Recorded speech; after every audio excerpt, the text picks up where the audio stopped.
It's time for No Pad Sports Talk. Stay tuned as two brothers bring you the latest from your Michigan teams and beyond in hockey, baseball, football, and more. Let's get started. Here are your hosts, JD and Steve. Welcome to another edition of No Pad Sports Talk. I am one of your hosts, JD. And I'm Steve, and we're here on Loser Monday. Indeed. It was not it was a great Saturday, but a pretty crappy Sunday. Yes, yeah. And unfortunately, that's what we're here to talk about today is the crappy Sunday. Yep. So, yeah. Should be fun. Well, I don't know about fun, but I from the very beginning, Baltimore looked like they were playing a college team, and not even a good college team. I'm talking like a MAC team. So, I hear you, and I don't disagree at all. But here's what I'll say about just a brief analysis, real brief, because let's sort of really break down, but real brief. Right. As far as our defense goes, I think we can all agree that our secondary is a little rough, particularly because we have two of our starters that are injured. Yep. In addition to that, or was it three? I can't remember if Brian Branch. Yeah, Branch didn't play either, did he? Yeah, so that's three, right? We got three of our starters out in the secondary.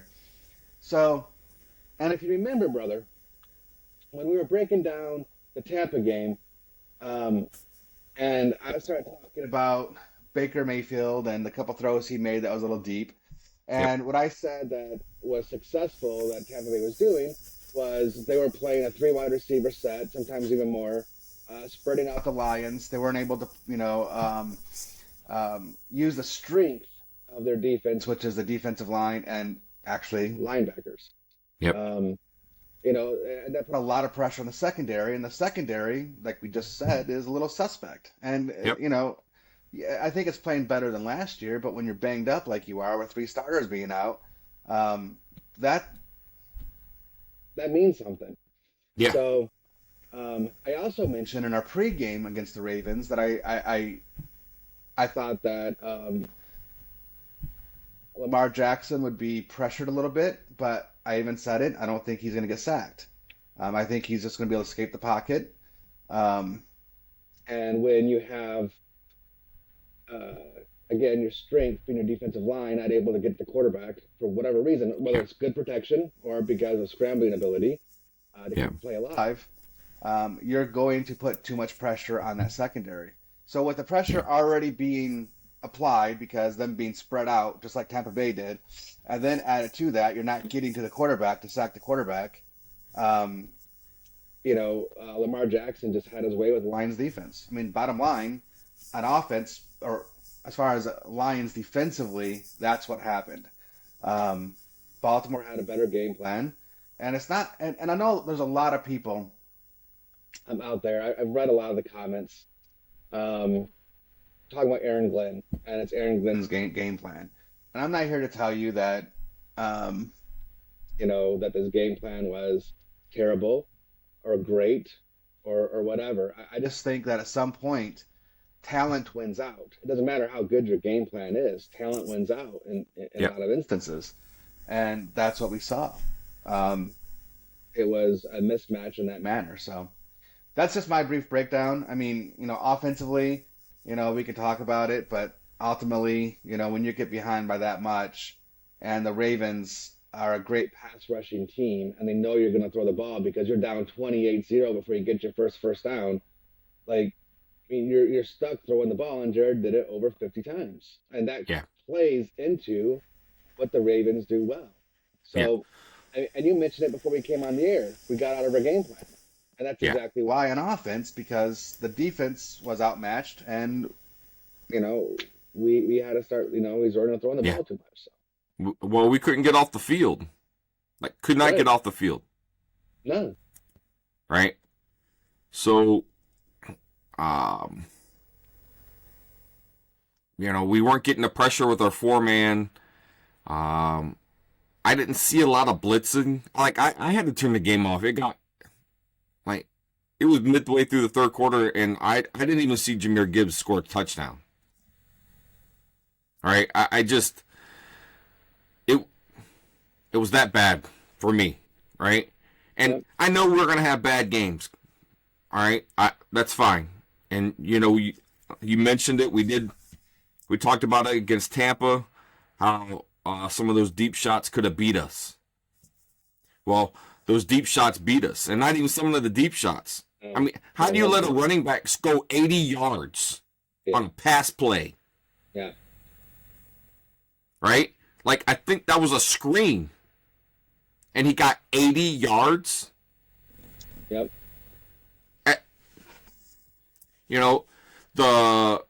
We were crashing.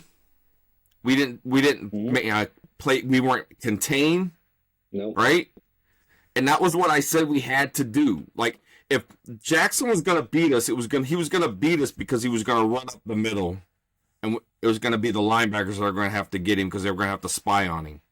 Right? He was able to get outside of us. Yeah.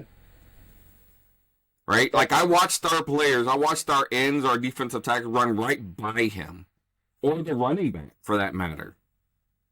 Like, the tackle was actually able to play down inside and let everyone come around outside. You can't do that. Right? Mm-hmm. So,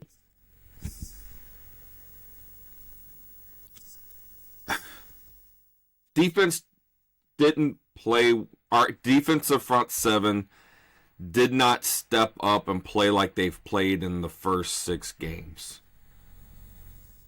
Right? No, I mean, you're right. Ultimately, you're right. Ultimately, that's exactly what happened. Right? So, we did not have that kind of game. Now, again, in the first 6 games, we've had different players back there. We've had a lot of rotation. You're right. We've had injuries. But that's not the thing, because we've talked about it all year about how Detroit's been really good about next man up. Right. And this game, we just got taken advantage of. And we got taken advantage of from the very beginning. Yeah. I think Baltimore played super fast and not even like pushing the ball, right? But like, they got up, they called a play, they ran a play. Like, it was just continuous mark, just right down the field, right? The number of big plays that they had against us were huge. Yeah. No, you're right. And I forgot who said it. I think it was one of the Lions players. I think it might have been Brian Branch. Said it was like watching a game of Madden, where somebody's just completely dominating somebody else. Like, yeah, it was really bad. Yeah, I mean, that looked like the Lamar Jackson of his MVP season. Yeah. Right? And I'm not a huge Lamar Jackson fan. I saw an interview. He seems like a super humble guy. I'm not taking anything away from his character. It's just, he's not the kind of quarterback that fits the way I'd like to play football. I hear you. Right? But on Sunday, he won me over a little bit. Well, right?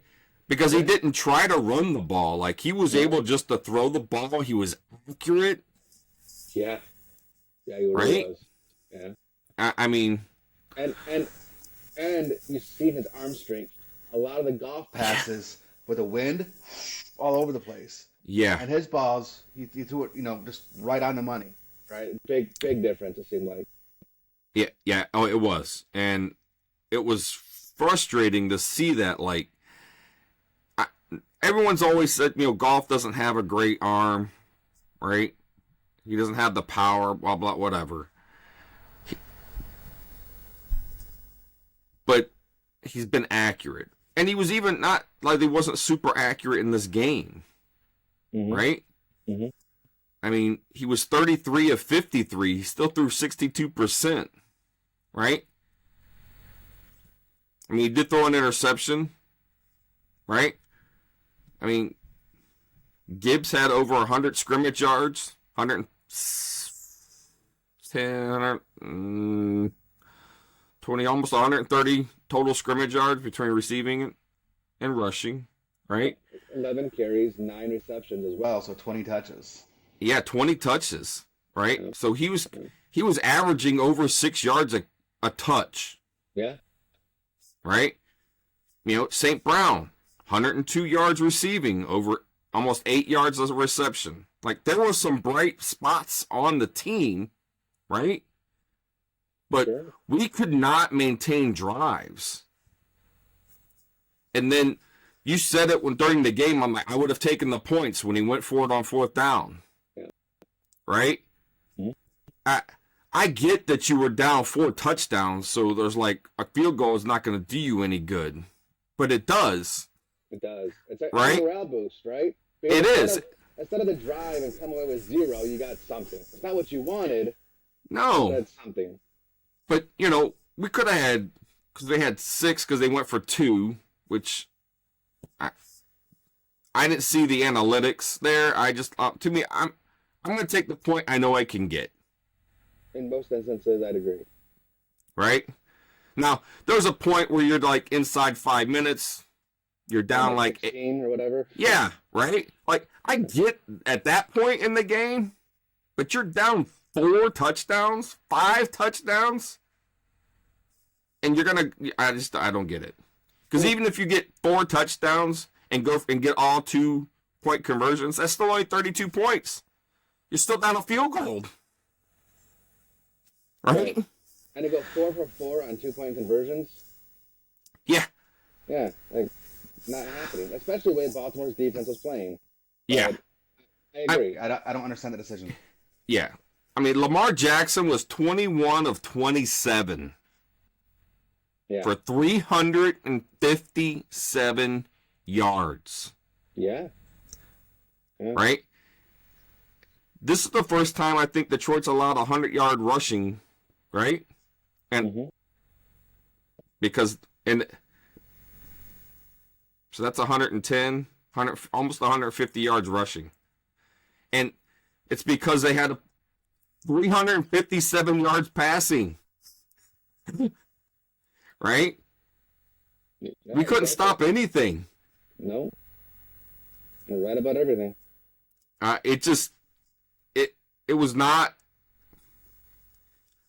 our best game. During the game, you said it was like watching the same old Lions. And I was hoping that we could at least get through the season and not have to say that.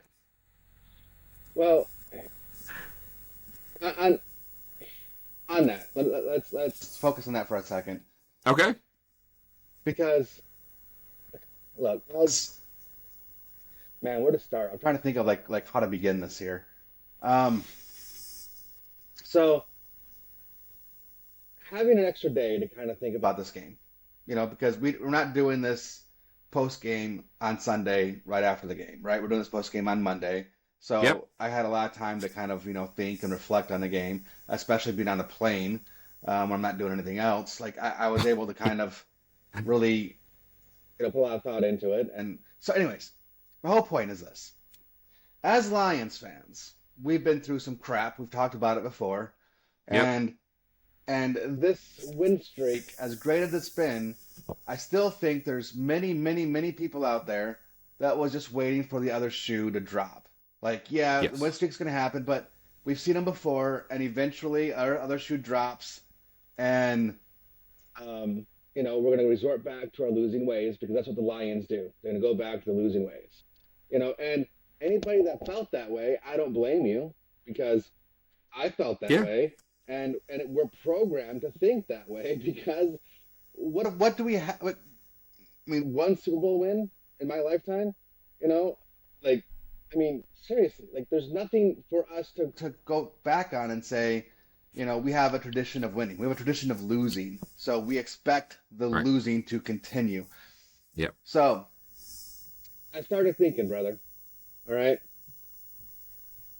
let's look at the past Super Bowl champions. Going all the way back to 2011. All right? Okay. And let's just see what their games look like during the regular season, right? So, of course, the Chiefs won it last year, and honestly, they didn't have any bad losses. They had a really solid team. They had no bad losses. Every loss they had was pretty close, but so no bad losses. Okay, fine. And 21, the Rams won. The Rams were lost 31-10 to the Niners. Okay. Before that, the Buccaneers won, back with Brady, right? But they lost 3-38 by 35 points. Yeah. The Saints, right? The and 19. Sorry, I got to read this here. So the Chiefs didn't have any real bad losses. What I'm considering a bad loss is basically 3 scores or more. And that's how I kind of defined it. Okay. Yep. They didn't have any truly bad losses. They did go on a 6-game streak where they went 2-4, but they still won the Super Bowl. Okay. Right. Before that was the Patriots. They lost to the Titans 34-10 and to the Lions 26-10. Yeah. Before that was the Eagles.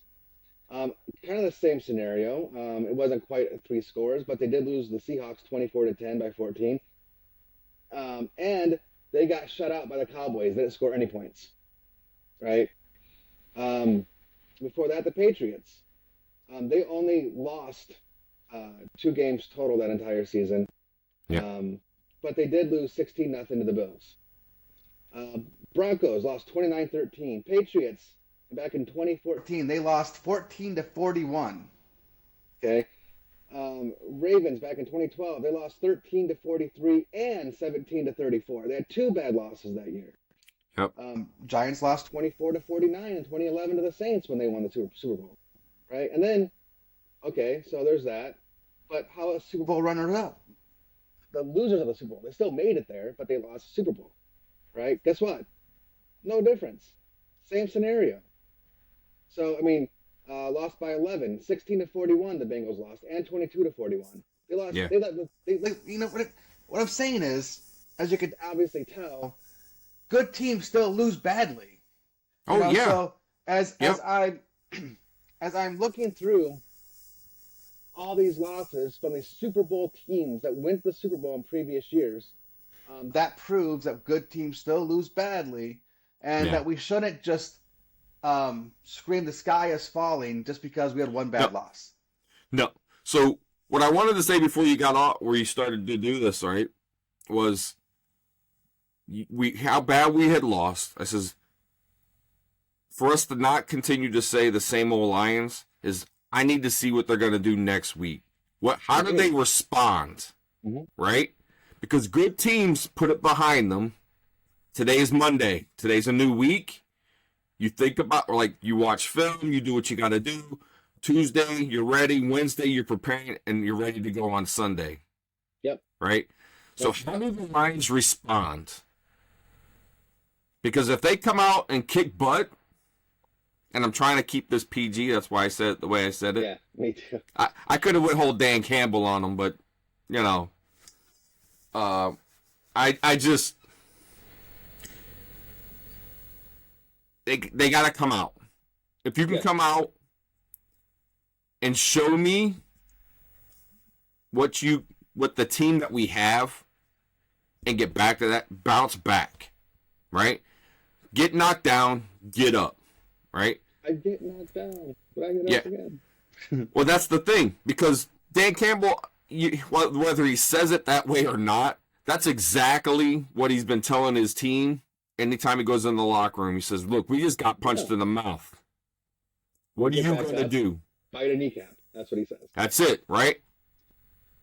Scratch, claw, pick yourself up, get back out on the line, and let's do this again. Let's do it again. Right?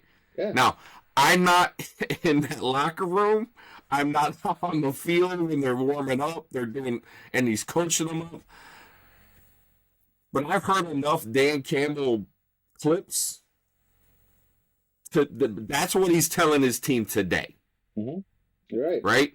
That's what he's telling his coaching staff today. Yeah. Right? Because that's where it starts. It has to start with the coaching staff. Right? You start it there. This was our game plan. This didn't work. what are we going to do? Okay? Right. This is how we take it to the team. The team's got to take it to the field, and they're going to execute it on Sunday. When they do that, I still believe this team can still win 12 games. Right? Oh, yeah, absolutely they can, yeah. This team can win 12 games. Yeah.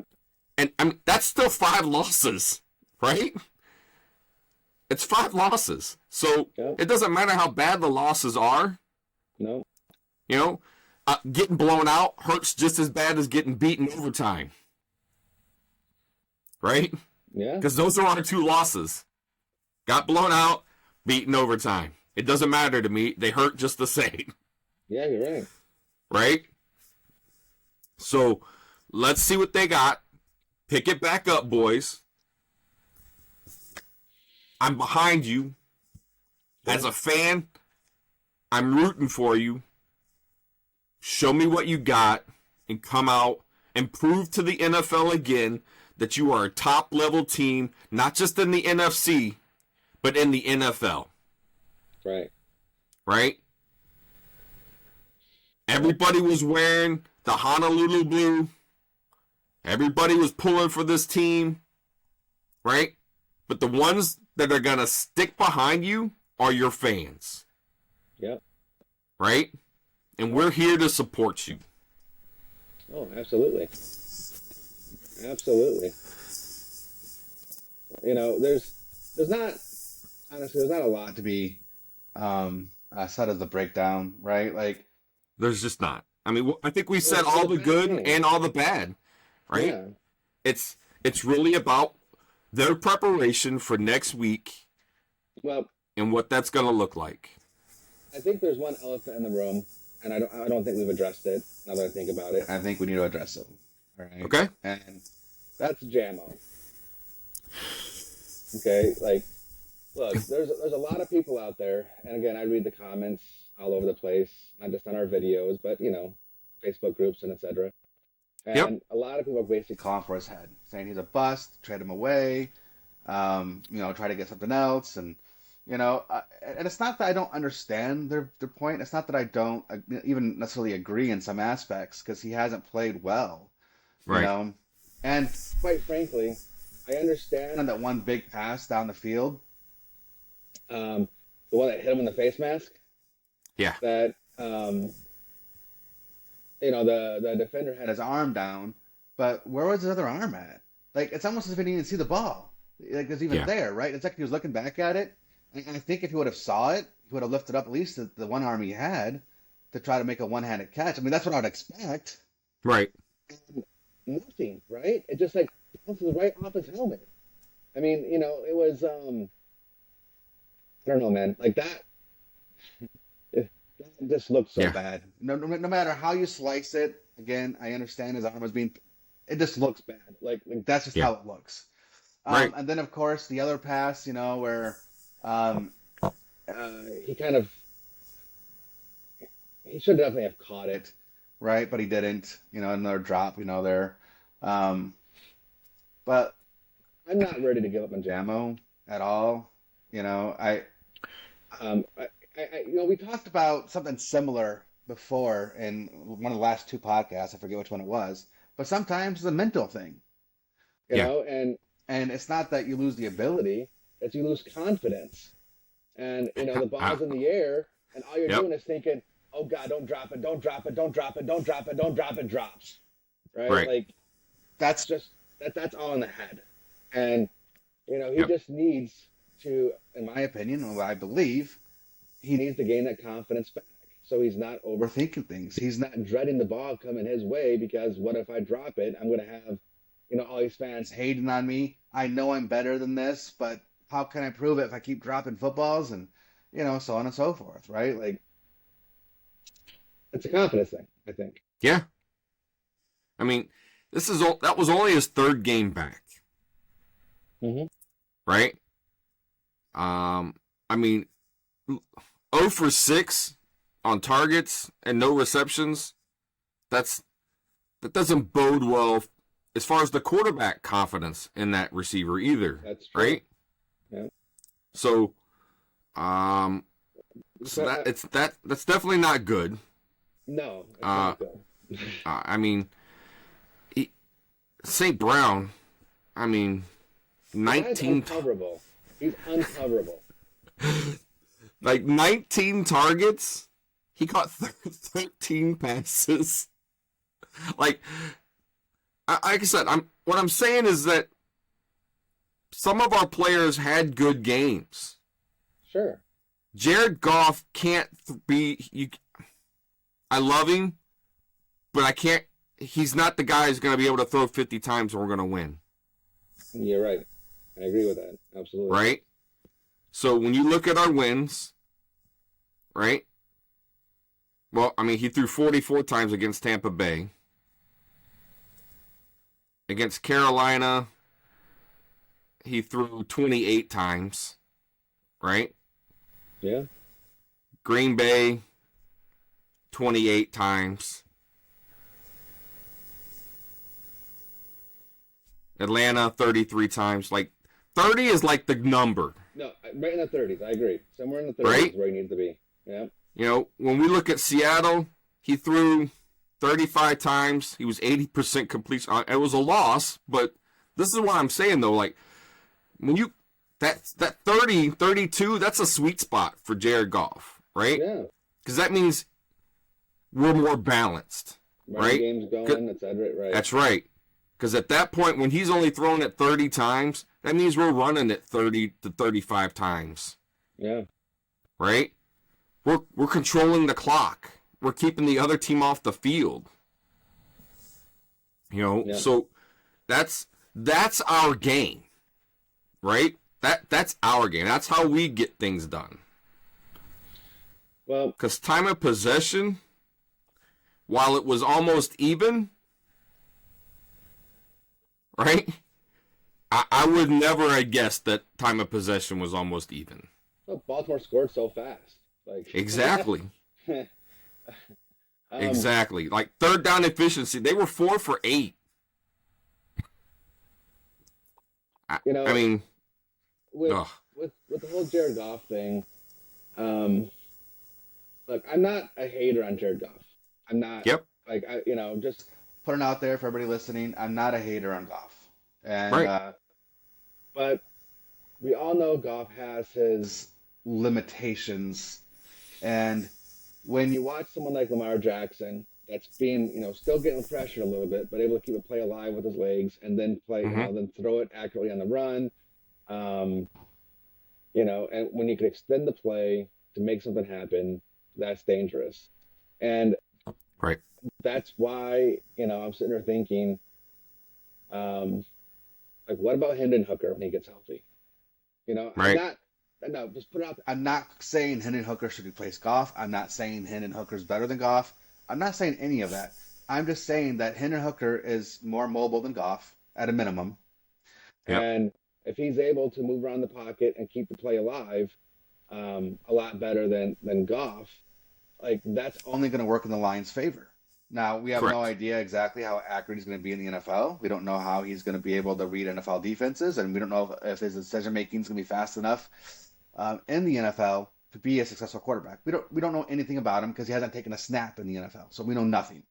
Right. So I'm not calling for him by any means. I'm just saying after watching Lamar Jackson, it makes you wonder what we have in Hendon Hooker. That's the extent of it. Yeah. This is so lopsided, right? So we threw the ball 53 times. Right. We only ran the ball 14. Yeah. Right. But that's you can't run the ball when you're down 28-0. You can't run the ball 30 times when you're down 28-0. I don't know. I feel like I'm going to say I disagree because our offense has shown that's what we can do, and we can score 40 points. I mean, we were down 21-0 in the first quarter. There was 3 full quarters of football left. Right. But when do we get our first down? Second quarter. That's my point. It's not like in the first quarter we weren't trying to run the ball, right? I know. Like we still were trying, and it wasn't successful. And I get it. And that's where the screen game, that's why Jahmyr Gibbs had 9 catches coming out of the backfield. Yeah. Right? Because the screen game became our run game. And I understand that. There's lots of teams that do that. We talked about it before. We did talk how about a good screen game is like a good running game. That's how it helps your run game. Yeah. Right? But yeah, there was a lot of bad, but there was still some good. There was things that you could take away from that game. Right? Yeah. I mean, Jahmyr Gibbs, he's great game. That's one thing. Jahmyr Gibbs. Yeah. I'm gonna say he looked healthy. Right? The hamstring didn't seem like it bothered him. He still looked quick. Yep. Right? On his touchdown, I mean, I saw the replay. Right? Once he got it, he was gone. Right? So he's not hindered by that hamstring, which is awesome. Right? I wasn't sure how I was going to feel about David Montgomery, but now I miss David Montgomery a lot. Uh-huh. It's a big piece. He would, and it's not because I don't think Gibbs can run between the tackles, because you and I both have said that he can. Yeah. Right? I think you got to get like more of a zone blocking scheme if you're going to run it that way with Gibbs between the tackles. Mm-hmm.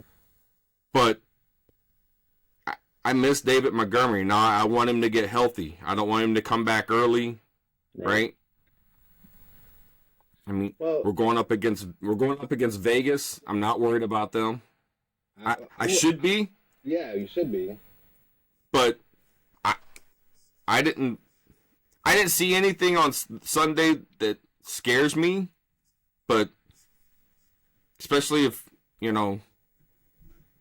because Garoppolo was hurt, he didn't play. They were playing their backup quarterback. Guy's been around forever. I can't think of his name right now.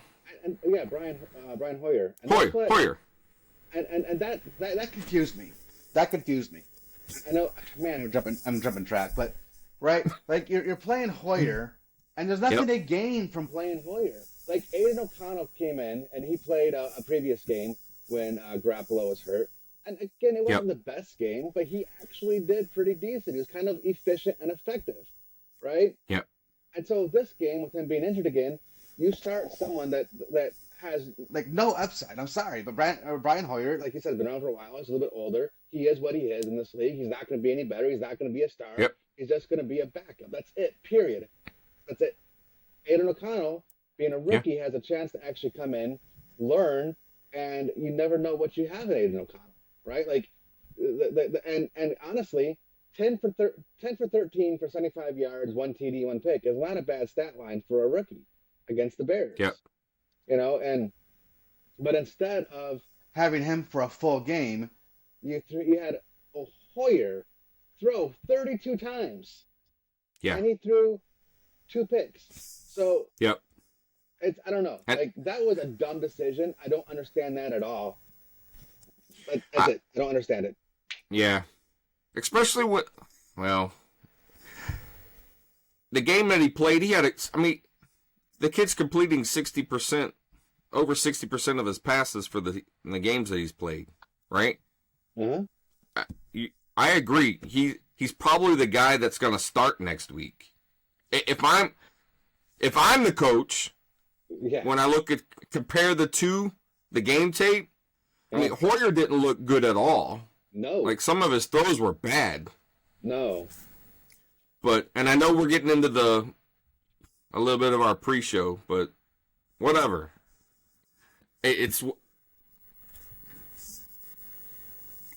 But at any rate, though, right? Yeah. I mean,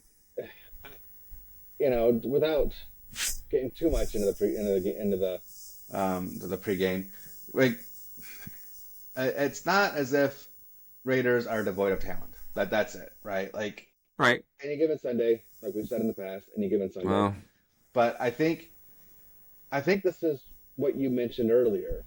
It's gut check time. Are they? Yep. They just got basically got their teeth kicked in.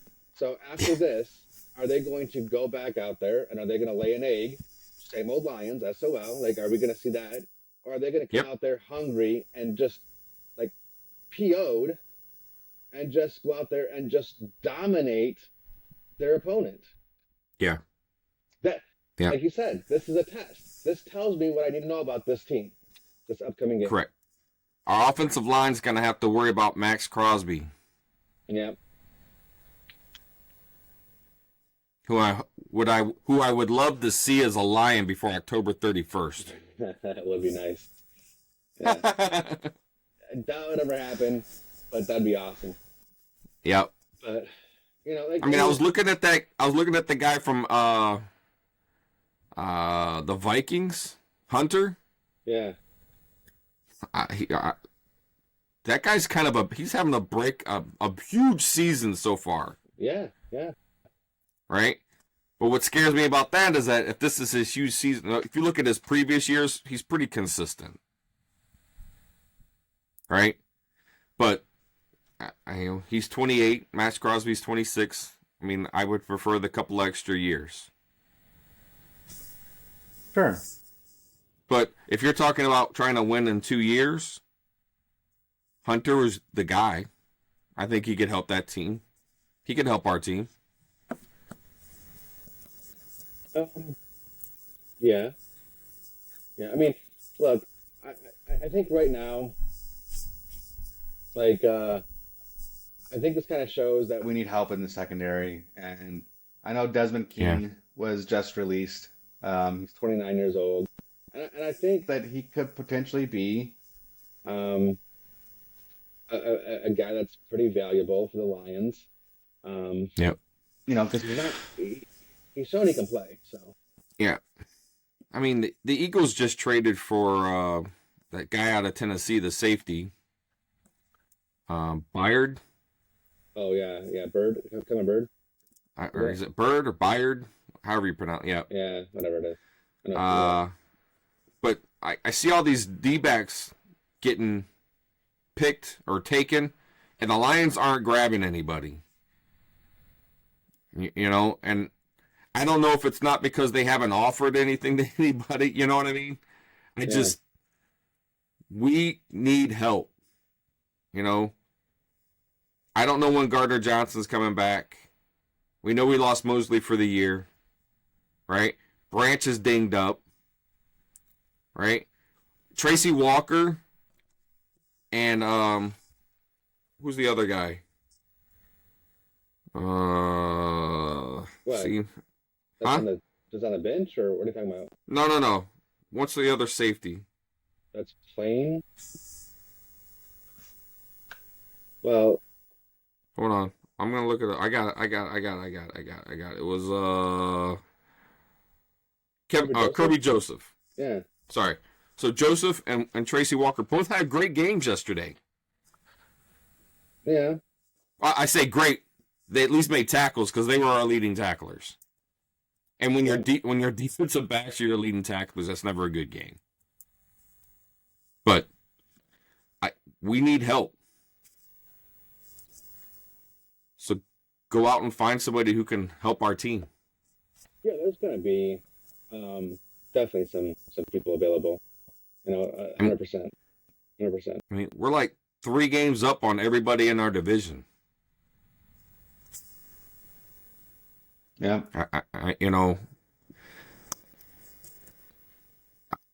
At minimum, we're going to win 10. But I think we're going to win 12. We're going to get a playoff game. Right? Mm-hmm. It could be a home playoff game.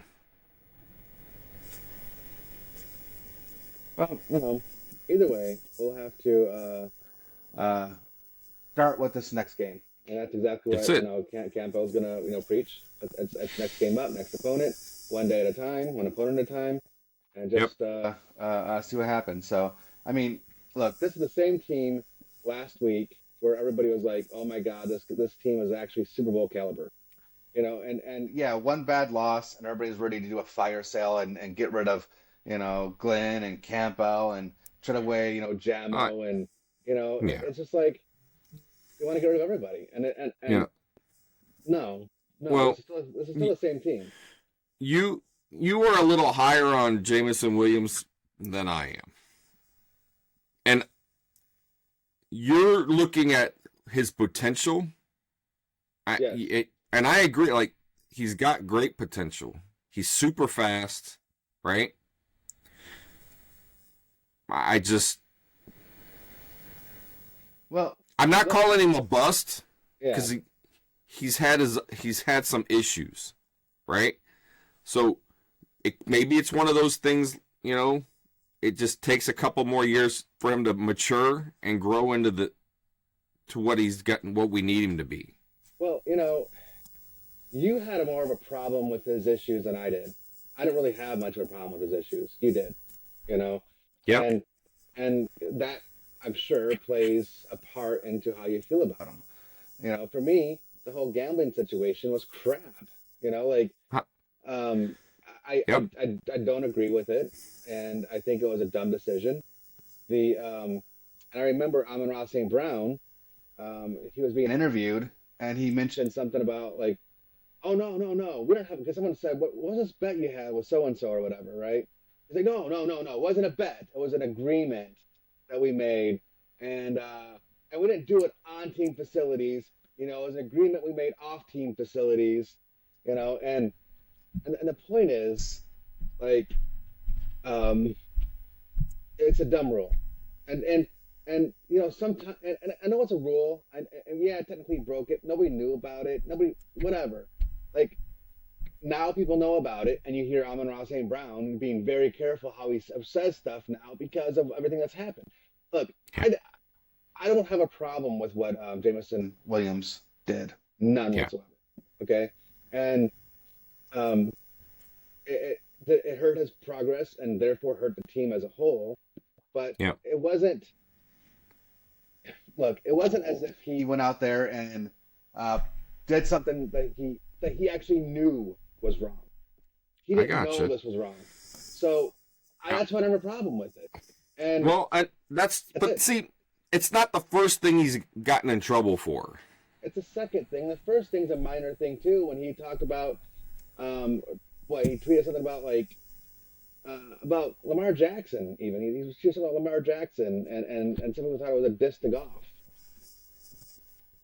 So And then I again, it's not to me. Things add up, and until you can show me something, look, Cordell Patterson came out of college and was supposed to be this great receiver, right? And he didn't. He struggled when in Minnesota, right? yeah, he He definitely struggled to struggled. find his niche in the game. And now when you look at him now, between playing running back and receiver and the things that he does for Atlanta, he became a great kick returner, right? Like it just took time for him to find a team where he was best to be used, right? And that's what I'm hoping for Williams. That's what I'd like to see, right? If Jamo can do that, work hard, keep pushing, look to what the guy never quit on himself. Don't quit. Yeah, I don't think he's going to quit. I Work don't think hard. his teammates will let him quit. But So either way, like I said, I still believe it's just a confidence issue. That it's a mental block with Jamo, and just a minor correction, brother, minor correction. I'm not high on Jamo, right? okay, Um, because I have to look at the production or lack thereof and take everything into consideration, and I do, right?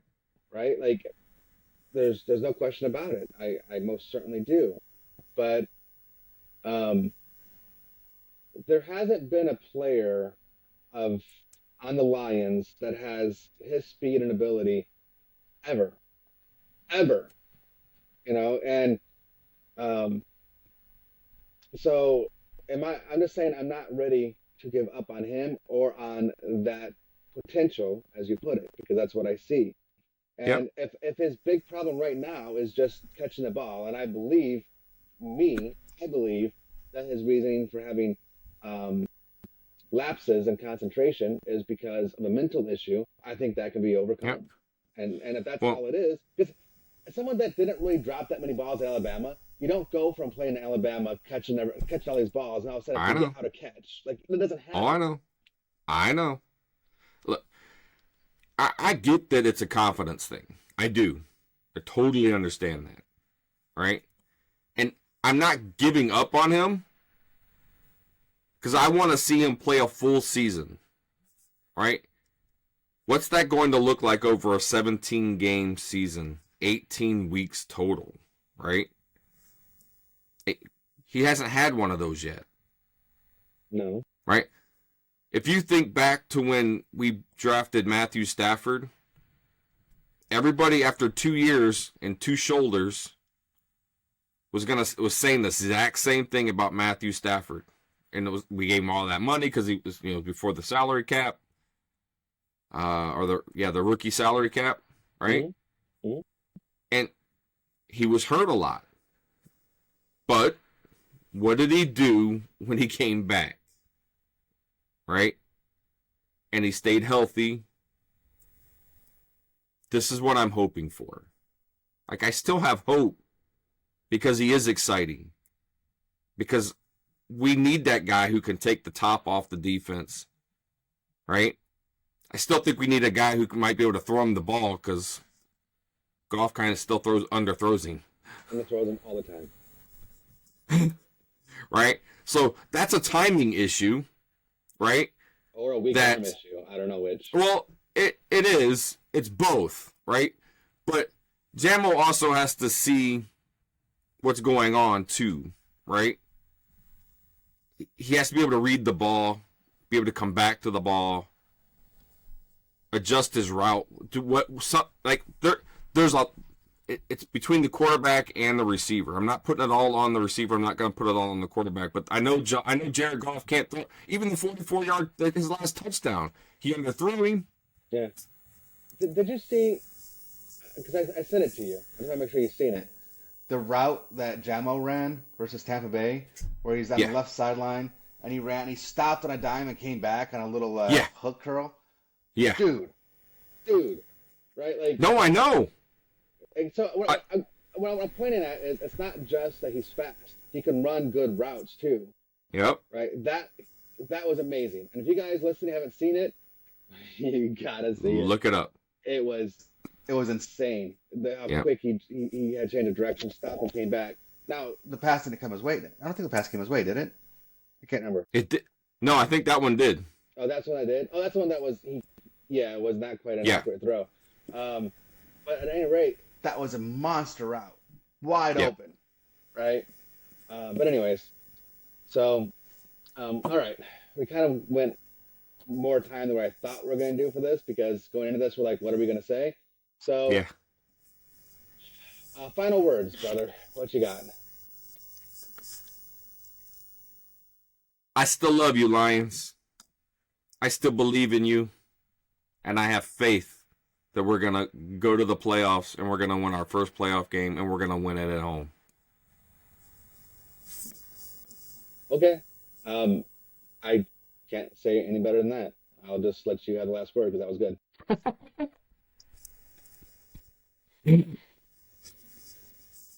So, all right.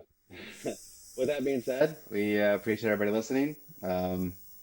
Please comment. Let us know what you think. We appreciate it. You guys listening, watching, and all the good stuff. Yep. Thank you. Take care, everybody. All right. Talk to you next time. Thanks for listening to No Pads Sports Talk.